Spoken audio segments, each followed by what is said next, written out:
د ناقصو ولا خبره مرونه کړې او په ناقصو کې اوس حضرت مصنف رحمه الله دې د قبر نور نه ډک کړي اسم فاعل او اسم مفعول ولا خبرې خایده ته خاوس دا ګوره اسم فاعل خبره ته تاسو لږ وګوره اسم فاعل څنګه د داعن راغله د داعن فاصل کې داعون و مقاعده یلی و او بیا پکې څه شول یا سره بدل شو و داعین جوړ شو او بیا ورکې دا خبره مخته راغله سدیزه کې داعین کې څه شبکو داعین کې تنوین ادا کنه تنوین سره یاد نشبکو د یا بور کې لوړ شي تنوین و پوتی شي نه داعین جوړ شولو داعین معنا ربلون کا سړی دعوت ورکون کا سړی او ته داعین ال شي داعین داعیان دوا دعوت ورکون کی کسان داعیون په ځای باندې بداعونه ځکه څه کومه یي واغه په بدل شي وا دوا وری وو جمع شو یو پکې لاړل یا صرف یا ور ختم کا ډایرک بل د داعیتن په دې کې داعتن خو نشیل کنه داعتن ځکه یا ور کې جوته داعیتن بوي داعیتان دوی ربلون کی خزه داعیاتن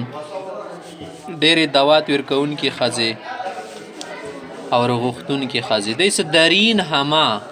په دغه ټولو صيغو کې درین هما صيغ واو بقاعده 11 یا شد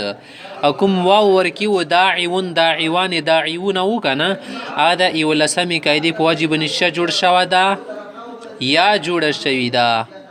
و در داعن به په داعن کې کله یا جوړ شي و کنه مختبه قاعده نمبر 10 ساکن شده نه آیات لسمی قاعده په واجب نه ساکن شي و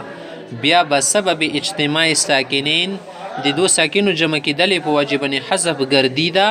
حذف ګرځیدلی دا اگر برین صيغه کداغه د داعن ولا صيغه څه ده په دې باندې الف لام داخل کې یا اضافت وکي بل طرف ته مضاف جوړ کې نه بیا د خبره کوي صدا یا ور کې نه ډیلیټ کیږي پکې باقی پاتې وي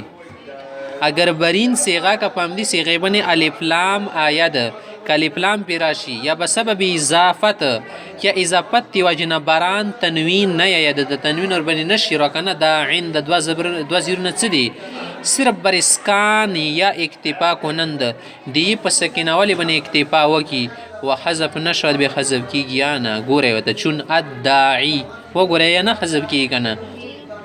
شروع کې الف لام په داخل شوه د داعی کوم د تاسو ربلون کا وسو ګرځي کې دا داعی ټکه مضاف شوه د کوم ضمیر طرف ته ځکه اوس شنه کیږي یا نه ډیلیټ کیږي ودر الداعی به څه کله کله الداعی ټکه څه ده گاهی کله کله حسبی هم امدا دی ولا حذف کی دلاور کی رغلی قران کی مثال شته د چنانچه در قوله تبارک وتعالى في القران المجيد يوم يدعو الداعي یوم یدعو الداعی کوم ورځې دعوت ورکون کوم قیامت ورځې به راوغوړي روزه کې په هغه ورځې باندې لیکلی کنه بخوان سمو به راوغوړي ادای خوانند غختون کا کاسب چوکي فرشتہ بي یوم یدعو الداعی و ان هما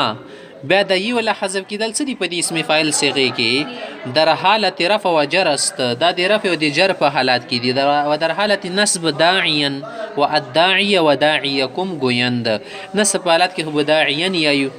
لکه قرآن کې شته دا کنه پیغمبر سم د پر الله شي استعمال کړي داعی کنه داعیا الى الله باذنه سراجا منيرا داعیا یا لذا کې داعیا الداعیه ویل شي کله پلان په داخل شي وګورئ ابن زبر جواد شو دا داعیکم د توسر بلون کا کازده شته بیاي بحث اسم مفعول د اسم مفعول له بحث وسخای مدعون وګورئ اصل کې څنګه وو مدعون وکنه دوا ور کې وره غله او سیده دا واوی په واکه چکړلو ادغام کړلو مدعوانی دوار بللی شوی سړی مدعوون ډیر بللی شوی سړی مدعوتن ایوا خزر بللی شوی مدعوتان دوی خزی سره بللی شوی دی مدعواتن ډیر خزی څنګه شوی دی ربللی شوی دی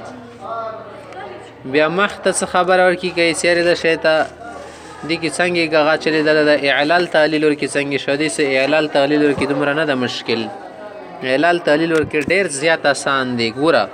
درین سیغ په دغه سیغو کې سیغ خود سیغي جمع ده کنه د رین صیغه په دغو صیغو کې واو مفعول د مفعول کوم واو ده در کوم واو ده کنه در واو لام